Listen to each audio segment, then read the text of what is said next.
Ya, pemirsa, perdagangan saham di Bursa Efek Indonesia baru saja berakhir. Kita akan membahasnya bersama analis MNC Sekuritas.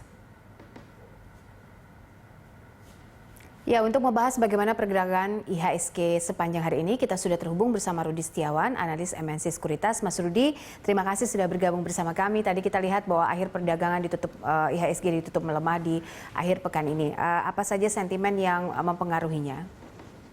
Ya, kalau kita lihat ada beberapa faktor yang disebabkan dari bursa global, di mana memang meskipun dari vaksin Pfizer dan juga BioNTech sendiri dan juga Moderna ya, itu sudah mencapai 95% dari uji klinisnya.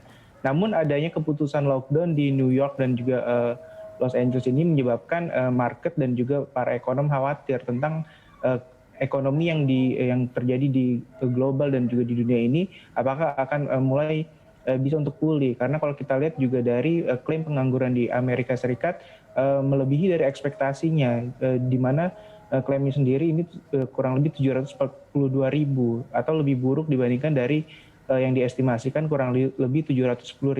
Meskipun secara domestik sendiri kalau kita lihat adanya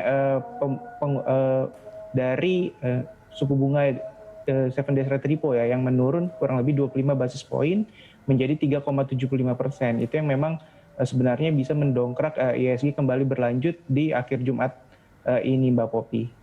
Oke, kemarin juga BI sudah mengumumkan soal suku bunga acuan, ya, memutuskan memangkas suku bunga acuan. Kemudian ada kabar baik juga bahwa kuartal ini kita kembali surplus.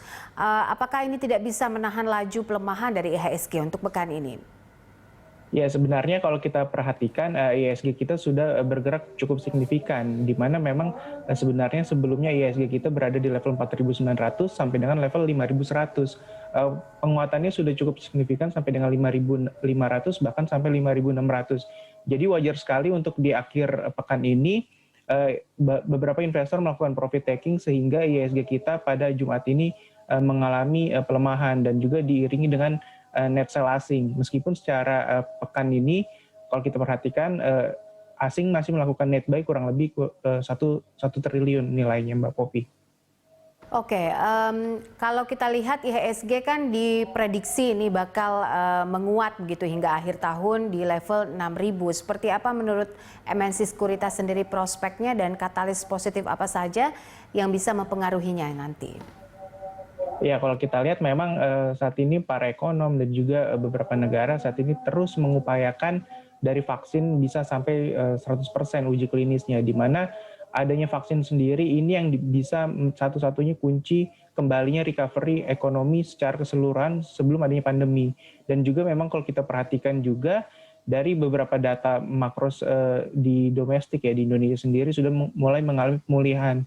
Meskipun kalau kita perhatikan lagi secara real masih menunggu bagaimana dari uji klinis dan juga penyebaran nantinya di 2021 terkait dengan vaksin COVID-19 sendiri, Mbak Poppy. Oke, baik. Nah, untuk kedepannya seperti apa menurut Anda rekomendasi yang bisa diberikan? Apakah ada beberapa rekomendasi untuk saham-saham big cap, second line, dan juga third line hingga akhir tahun 2020 ini yang bisa direkomendasikan? Iya, sambil menunggu adanya rebalancing ya yang kemungkinan akan terjadi di bulan Desember, investor tentu bisa memanfaatkan momentum-momentum pada saat ini, di mana jika adanya penguatan cukup signifikan, maka investor lebih baik untuk melakukan aksi profit taking, dan sebaliknya jika adanya pelemahan yang terjadi di IHSG, investor bisa melakukan aksi beli. Nah, untuk dari segi sahamnya sendiri atau portofolionya sendiri tentu masih lebih fokus kepada sektor-sektor atau dari saham-saham blue chip, katakanlah seperti telekomunikasi, banking, yang dimana meskipun secara valuasi untuk di banking sendiri saat ini rata-rata sudah berada di price to book value kurang lebih 3 kali. Namun kemungkinan untuk dari investor asing pun akan lebih condong kepada saham-saham big cap terlebih dahulu sampai dengan akhir tahun ini, Mbak Poppy. Oke, untuk kedepannya, kalau kita lihat peluang IHSG ini, untuk pekan depan mungkin November juga sudah mulai memasuki pertengahan November. Menurut Anda sendiri seperti apa analisa IHSG di akhir November 2020 ini? Ya untuk November sebenarnya secara historis ya untuk November lebih kepada adanya penurunan meskipun tidak terlalu signifikan. Nah, di mana ini sebenarnya bisa dimanfaatkan oleh para investor untuk masuk kembali ke IHSG jika memang sudah melakukan realisasi sebelumnya. Nah, level-level pada November ini bisa dimanfaatkan momentumnya hingga nanti pada di Desember dan juga di Januari 2021 para investor bisa kembali melakukan aksi profit taking dan memulai kembali atau melihat kembali prospek dari ekonomi secara keseluruhan nantinya, Mbak Popi. Oke, kabar positif vaksin COVID-19, apakah ini juga mempengaruhi optimisme dari lantai bursa, Mas Rudi?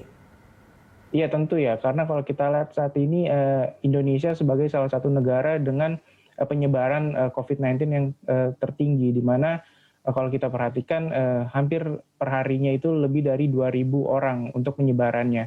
Sehingga memang vaksin ini menjadi salah satu kunci untuk Indonesia mulai memiliki prospek jika nantinya vaksin mulai dilakukan distribusi dan juga mulai dilakukan vaksin ke beberapa masyarakat. Tentu ini akan mendongkrak dari kinerja ekspor dan juga impor nantinya. Sehingga memang ini menggerakkan dari segi ekonomi real yang ada di Indonesia, Mbak Popi. Baik, kalau kita lihat bagaimana ini untuk awal pekan depan, analisa Anda apakah IHSG akan dibuka menguat atau apa rekomendasi yang bisa dilakukan investor untuk awal pekan depan? Ya kalau saya lihat untuk IHSG sendiri akan melakukan konsolidasi ya, di mana memang IHSG tentu akan melihat dulu support resistennya yang akan diuji, di mana memang supportnya sendiri untuk di IHSG kita sudah mulai meningkat di level 5.300 dengan resistennya sendiri akan menguji kembali di level 5.700, yang di mana level 5.600 sendiri sudah mulai tertembus pada pekan ini, Mbak Popi. Untuk sektor-sektor yang bisa direkomendasikan, pertambangan misalnya, emiten farmasi dan juga infrastruktur serta FMCG, apa yang bisa dipilih dan menjadi satu prospek untuk investor? Ya untuk pertambangan tentu masih menarik ya, di mana adanya kemenangan dari Joe Biden sendiri ini menyebabkan dari saham-saham pertambangan, khususnya perusahaan-perusahaan pertambangan, ini menjadi meningkat yang disebabkan concern dari Joe Biden sendiri adalah lebih kepada perusahaan green energy yang menyebabkan dari saham-saham pertambangan khususnya baterai yang menyebabkan harganya bisa kemungkinan terus meningkat. Selain itu juga untuk di infrastruktur seperti Pega sendiri itu menjadi pilihan. Lalu juga untuk dari infrastruktur real atau untuk seperti Wika, WSKT dan juga PTPP itu juga masih bisa diperhatikan oleh para investor pada saat ini, Mbak Popi.